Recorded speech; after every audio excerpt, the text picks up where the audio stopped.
It's the latest direction the government's looking at going in to tackle one of the thorniest issues it faces, housing asylum seekers. Military sites are now being considered instead of the hotels that have become the focus of protest after protest, most notably in Epping over the summer. As we move into autumn, the Prime Minister says he wants to bring forward plans to close all asylum hotels by the end of this Parliament. Well, the number of asylum hotels, thankfully, is beginning to come down. The reason that we've got so many asylum hotels is because the Conservatives basically gave up on processing applications when they were in power for 14 years. But of course, I wish every success to Shabana Mahmood in her new role within the Home Office.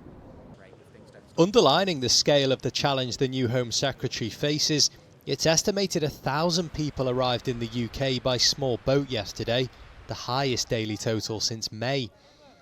Previous governments have tried using military sites to bring numbers down, and that didn't come without protests either. Napier Barracks in Kent has been described by a judge as squalid, yet it's housed asylum seekers since 2020. We spoke to a former asylum seeker called Irfan, who's now settled and working in the UK, but stayed at the barracks after escaping persecution in his home country. It was very cramped. We used to share, each building had 2 toilets, 2 showers for 30 to 40 people, so it was not very hygienic. The place was very run down. It's 3 to 4 years ago, but it's very still fresh in my mind. How do you feel about the government looking at using military sites to house asylum seekers? It's very upsetting because, the basic human needs, apart from that, dignity and decency of any human, that place is contradictory to those needs, those basic needs. Do you feel that asylum seekers are being weaponised?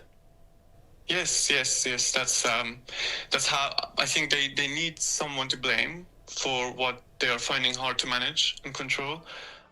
Controlling immigration was central at Reform's party conference.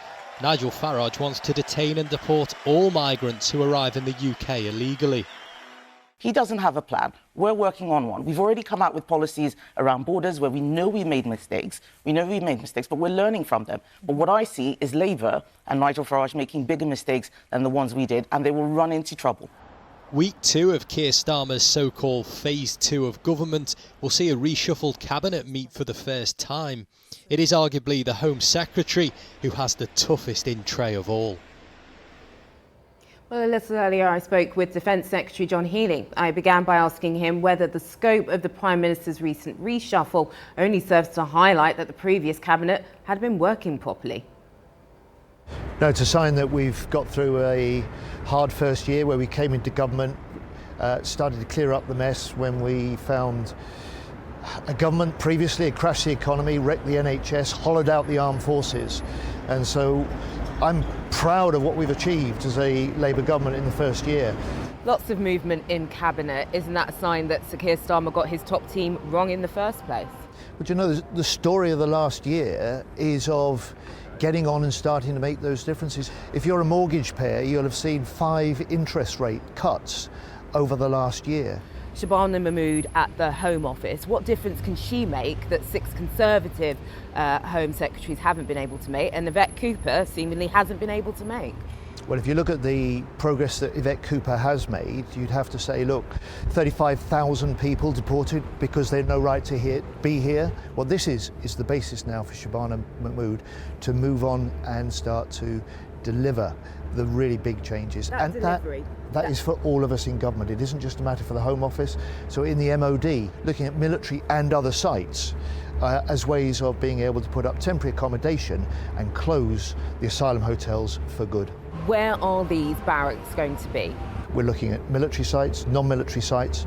We're looking at the options of temporary accommodation.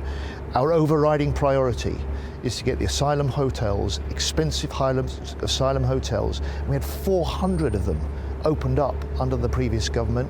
The numbers coming down, but not fast enough. Keir Starmer has dedicated the government to closing the asylum hotels, to restoring control of our borders, to reducing the amount of net migration in this country, because it's part of the sort of rebuilding, the renewal of this country long term that this government was elected to change.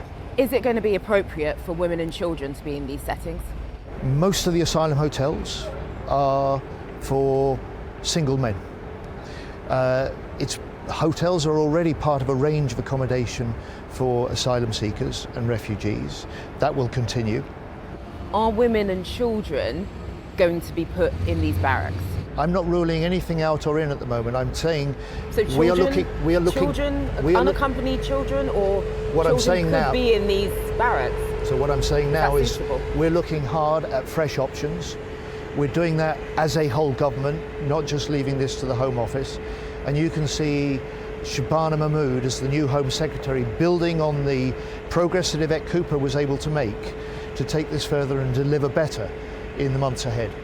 She'll also have on her in tray, of course, Palestine Action. We saw the protests yesterday. The Met said that the conditions were intolerable. Should they still be a prescribed group? The strength of feeling is shared so widely. We're all anguished by what we see in Gaza. We all desperately want to see an end to the man-made starvation there.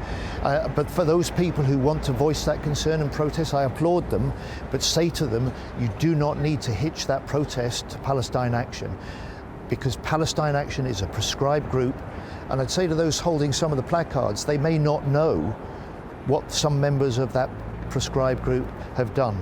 And just finally and lastly, on the deputy leadership, will you be running?